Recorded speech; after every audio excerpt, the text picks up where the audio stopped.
Assalamualaikum warahmatullahi wabarakatuh. Saya Asti. Hidup ini dijalani, dinikmati, dan disyukuri. Walaupun untuk saat ini seluruh dunia, kita semua sedang menghadapi masalah serius tentang pandemi COVID-19. Tapi saya akan lebih banyak untuk bercerita tentang, kembali lagi, tentang HIV, sebuah virus yang lebih dulu masuk ke Indonesia, jauh sebelum adanya pandemi COVID-19 di Indonesia. Tentang HIV yang masalahnya belum selesai juga, sudah ada virus lain yang masuk. Dan keduanya ini memang bikin kita semua nggak nyaman, kita semua merasa nggak senang, tapi itulah namanya hidup. Kita sering tidak nyaman dan tidak suka dengan perubahan, termasuk untuk saat ini. Adanya pandemi COVID-19, banyak sekali perubahan.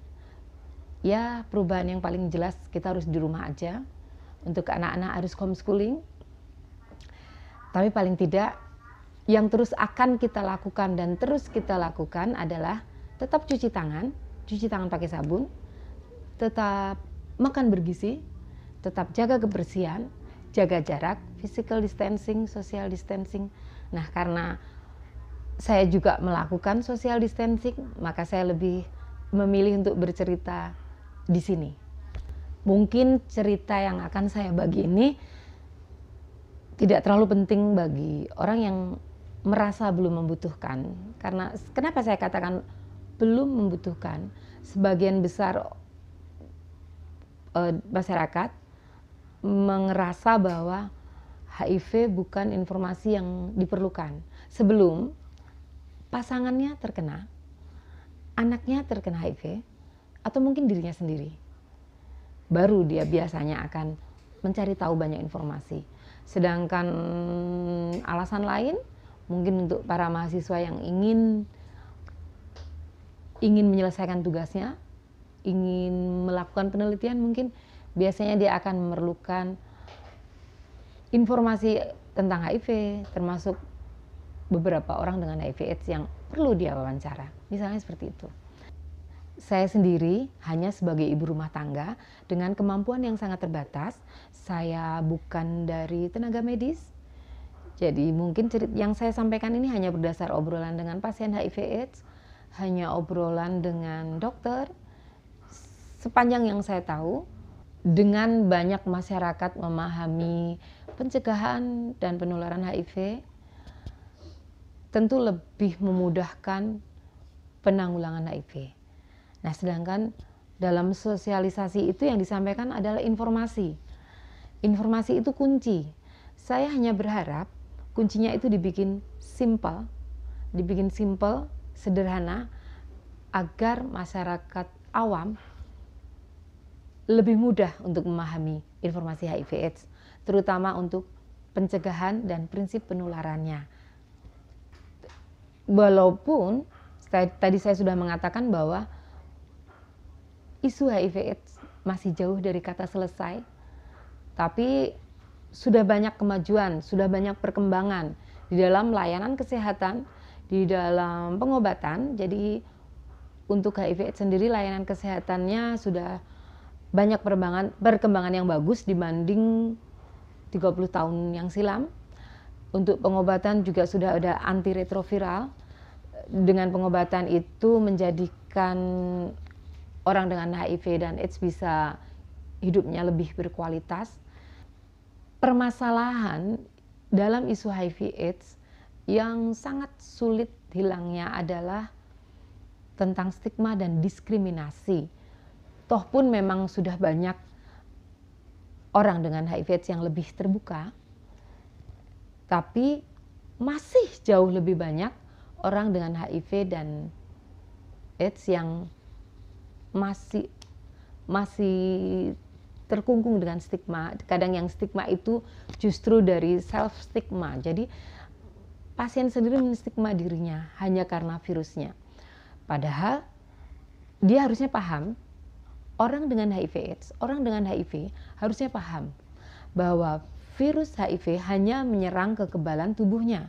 Itu pun sudah bisa diantisipasi, sudah bisa dikendalikan dengan antiretroviral, dengan gizi yang baik, dengan olahraga, dengan konsultasi rutin dengan dokter, bisa diatasi.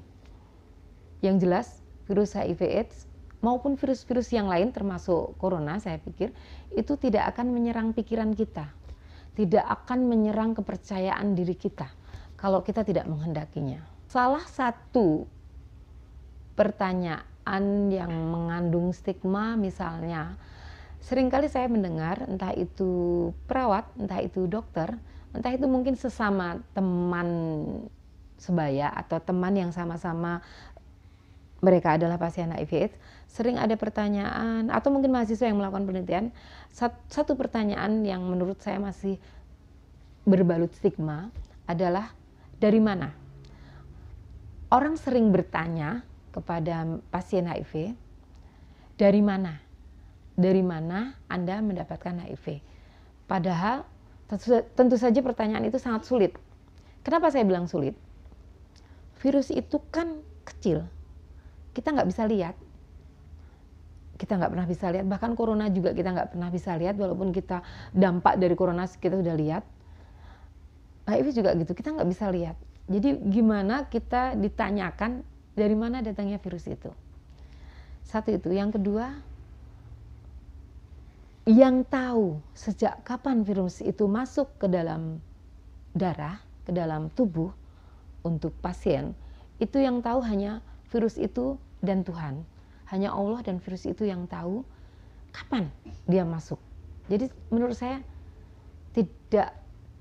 sebaiknya tidak ditanyakan dari mana pasien mendapatkan virus HIV tersebut. Ada seorang dokter, kebetulan dokter tersebut khusus untuk di penyakit dalam, termasuk beliau menangani pasien-pasien HIV. Jadi beliau mengatakan sudah tidak masanya lagi menanyakan virus itu dari mana. Seperti halnya dia menolong korban kecelakaan. Dokter hanya tahu korban kecelakaan perlu ditolong, selesai. Tugas dia hanya menolong. Jadi dokter tidak akan menanyakan, dokter yang bercerita kepada saya tersebut bilang, saya tidak akan menanyakan. Misalnya dia korban ketabrak mobil, saya tidak akan menanyakan. Apa mobil yang menabrak kamu? Apa warna mobilnya? Dia nggak pernah menanyakan itu karena memang nggak penting. Nggak penting dari mana datangnya HIV itu sebenarnya nggak penting juga. Lebih penting adalah bagaimana perawatan selanjutnya pasien tersebut. Salah satunya adalah dengan memberikan terapi ARV atau antiretroviral, obat yang diberikan untuk pasien HIV. Ya, dari mana datangnya HIV? Dari mana kamu dapat HIV? Coba kita bayangkan seandainya pertanyaan itu kita ajukan ke pasien yang masih anak-anak. Anak-anak, kita biasa menyebutnya ADHA, anak dengan HIV dan AIDS. Anak dengan HIV/AIDS. Mereka mendapatkan virus tersebut yang jelas. Pertama, dia dapat pasti, sangat bisa dipastikan dari ibunya. Tentang si ibu ini tertular dari suami atau siapapun, itu permasalahan yang nanti. Tapi mengapa seorang bayi dia tertular, seorang anak tertular HIV? Pasti dari ibunya. Tidak mungkin dari ibu angkat, tidak mungkin. Jadi saya pernah mendampingi pasien yang dia seorang berumah tangga tapi dia negatif atau non reaktif atau tidak tertular dari almarhum suaminya. Suatu ketika dampingan saya tersebut meminta untuk tes HIV kedua anaknya yang masih kecil. Lalu saya bertanya, ini anak kandungmu atau anak angkatmu? Jawab dampingan saya tersebut, anak kandung saya. Kenapa harus dites? Kamu sendiri aja negatif. Mungkin dia terlalu hati-hati atau terlalu parno atau terlalu ketakutan kalau anaknya tertular dari almarhum suaminya dengan hal-hal yang menurut dia sepele, seperti misalnya suaminya mungkin saat itu ada luka atau apa. Saya tertawa, saya bilang, oke, suami kamu luka. Lalu kenapa kalau suamimu luka? Ya nempel di tubuh anak saya. Oke, suami kamu luka, nempel di tubuh anakmu. Kalau aku mikirnya kurang kerjaan banget, ada luka ditempel-tempelin ke tubuh anaknya. Toh pun itu terjadi. Misalnya yang luka tangan ditempelkan ke tubuh anaknya. Satu, itu kurang kerjaan. Kalau niat untuk menularkan jelas nggak mungkin. Jelas pasti nggak mungkin. Satu itu yang jelas lagi, kembali lagi ke prinsip penularan, yaitu keluar, hidup, cukup, masuk. Iya, ada darah keluar, pasti ada virus keluar dari perlukaan tersebut. Tapi apakah dia bertahan? Karena ketika nempelin itu udah kena udara. Lalu apakah dia sufisien? Apakah cukup untuk menularkan? Karena masih ada syarat sufisien. Terus apakah benar-benar masuk ke tubuh anak itu? Oke, mungkin masih ada yang bilang, iya si anak juga terluka, masih kalau orang Jawa bilang dieyel. Oke, silahkan dieyel. Tapi itu toh pun itu ada sangat, saya belum pernah lihat kasus itu. Jadi misalnya anak tertular karena ayahnya nempel-nempelin lukanya, belum pernah ada kasus tersebut. Jadi kembali lagi, seorang anak, seorang bayi tertular pasti dari ibunya. Dan ibu tertular dari laki-laki yang berhubungan seksual dengan dia. Jadi kita terbuka aja ya, saya bicara di sini bukan berdasar moral mana baik dan benar, mana dosa dan tidak, tapi hanya bicara fakta medis, bicara tentang fakta di lapangan. Katakanlah, oke, dia tertular dari ibunya. Menjadi permasalahan ketika si ibu itu ternyata misalnya mantan pekerja seks atau pernah menjadi pekerja seks atau dengan selingkuhannya, apalah itu. Bisa jadi seperti itu. Tapi yang jelas anak dengan HIV/AIDS tertular dari ibu. Lepas dia si ibu tersebut tertular dari mana, itu akan ada diskusi yang lain. Tapi untuk anak pasti tertular dari ibu. Selama itu ibu kandung. Karena pernah ada kasus, kebetulan ada sebuah keluarga, dia merawat anak yatim. Jadi ada anak kembar, kebetulan ada anak kembar dan mereka yatim piatu. Kedua orang tuanya meninggal juga karena HIV/AIDS. Nah, tapi dengan tidak diketahui status mereka ikut dengan neneknya karena nenek tersebut repot atau kurang mampu untuk mengurus dua bayi. Bayi yang satu diadopsi oleh keluarga yang lain. Mereka terpisah dan tidak ada kontak lagi. Misalnya seperti itu. Nah, kemungkinan ketika kita berandai-andai bayi yang satunya itu kebetulan diketahui status HIV/AIDS-nya, dokter akan menanyakan lagi si ibu, dan biasanya orang tua dites. Dan kalaupun orang tua negatif, ya iya kan, anak tersebut adalah anak adopsi. Misalnya seperti itu. Ada lagi kasus anak dengan HIV/AIDS diketahui saat dia benar-benar, saya pernah membahas tentang tahap AIDS. Jadi sekali lagi, HIV dan AIDS adalah kondisi yang berbeda. Kalau HIV itu dengan virus di dalam tubuh, orang dengan HIV bisa tetap hidup sehat. Kalau tahap AIDS adalah saat dimana pasien itu sudah banyak infeksi yang masuk atau infeksi oportunis yang menumpang ke badan karena badannya lemah. Nah, pernah ada kasus di sebuah rumah sakit umum pusat di sebuah kota di Jawa Tengah. Anak tersebut usia masih batita, sekitar 2 tahun, sekitar 2 tahun. Dia diare yang tidak selesai waktu itu. Sebelum di rumah sakit umum pusat, dia sempat di rumah sakit yang lain dan dirujuk untuk ke rumah sakit umum pusat tersebut. Diantar ke sana dengan orang tua kandungnya tersebut kondisi badan masih sehat, masih muda, sekitar usia belum ada 40. mereka sehat, sangat sehat. Ketika dokter melihat kondisi klinis, secara klinis si bayi tersebut, anak batita tersebut sangat-sangat buruk, dan dokter menganjurkan untuk kedua orang tuanya tes HIV. Apalagi itu biasanya kalau HIV itu kan ada konseling, namanya konseling atau VCT, voluntary counseling and testing.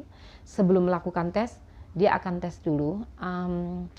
Ada lagi PITC, Provider Initiative Test and Counseling. Jadi atau lebih mudahnya bahasanya, kalau VCT itu adalah tes secara sukarela, kalau PITC tes HIV yang disarankan oleh tenaga medis atau dokter atau perawat atau konselor.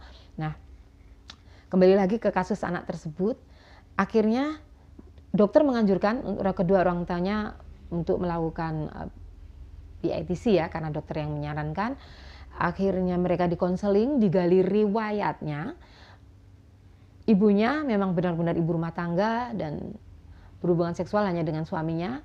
Suaminya digali lagi, dia pernah memakai narkoba suntik putau. Nah, disitulah dokter meyakinkan mereka bahwa mereka, kedua orang tua bayi tersebut, harus melakukan tes HIV. Mereka diambil darahnya. Ya Allah menghendaki memang seperti itu, kedua orang tua tersebut positif HIV. Di sini jelas dari kasus tersebut, yang pertama terinfeksi adalah si bapak, si ayah. Jadi suami tersebut sudah terinfeksi lebih dulu, entah terinfeksi dalam saat mereka menikah, tapi sebagian besar mereka sudah memakai narkoba sebelum menikah. Mungkin di pasien lain akan ada kasus yang berbeda lagi, tapi intinya dari pemakaian narkoba jarum suntik yang dipakai berulang kali. Dan kasus seperti ini kalau untuk saat ini saya rasa sudah tidak ada. Itu kasus sekitar 2011 ke sana. Maaf kalau lebih detailnya mungkin nanti akan ada yang lebih bisa menjelaskan. Tapi kalau saya berdasar pengalaman, yaitu tadi pertama kali yang terinfeksi jelas si suami atau si ayah atau si bapak tersebut, yang pasti dia menularkan ke istrinya atau ke ibu si anak. Dan pada akhirnya karena si ibu tidak mengetahui kondisinya bahwa dia terinfeksi HIV, tidak ada terapi pengobatan selama kehamilan, dan bisa dipastikan mereka melahirkan, maksudnya bayi dilahirkan secara normal, bukan melalui bedah sesar. Tidak ada PPIA atau tahapan proses PPIA atau pencegahan penularan ibu ke anak yang dilakukan, sehingga Allah menghendaki bayi tersebut tertular. Misalnya kasus seperti itu. Nah, kembali lagi tadi tentang stigma dan diskriminasi. Tentang pertanyaan dari mana. Apa bijak kalau kita nanya seorang anak yang dia tertular hanya dari ibunya. Kelak anak itu tumbuh dewasa, tumbuh remaja, katakanlah tumbuh remaja, dia melakukan pengobatan terapi ARV dengan teratur, dia hidup sehat, dia bisa melakukan aktivitas ya sekolah, kuliah mungkin. Apa pantas kalau kita harus menanya, ketika ada orang yang mengetahui dia terinfeksi HIV, pantaskah kita, bijakkah kita menanyakan, loh kamu dulu dapat HIV dari mana? Pasti akan melukai perasaannya. Yang jelas untuk anak-anak belum bisa melakukan faktor resiko, satu. Yang kedua, jangan, kalau orang beranggapan bahwa itu hal-hal negatif, seorang anak, seorang bayi belum bisa melakukan hal negatif, berpikir tentang hal negatif pun belum bisa. Semua bayi terlahir suci, mau dia dengan virus HIV atau bukan, semua bayi terlahir suci. Jadi pertanyaan dari mana menurut saya tidaklah pantas dikatakan, tidaklah bijak dipertanyakan ke pasien HIV dengan latar belakang apapun. Banyak orang mengatakan hidup adalah pilihan. Tapi kalau untuk seorang anak, seorang bayi, tentu dia belum punya pilihan. Termasuk untuk memilih menjadi pasien dengan HIV. Apalagi sampai ke kondisi AIDS. Wassalamualaikum warahmatullahi wabarakatuh. Hidup ini dijalani dinikmati dan harus disyukuri.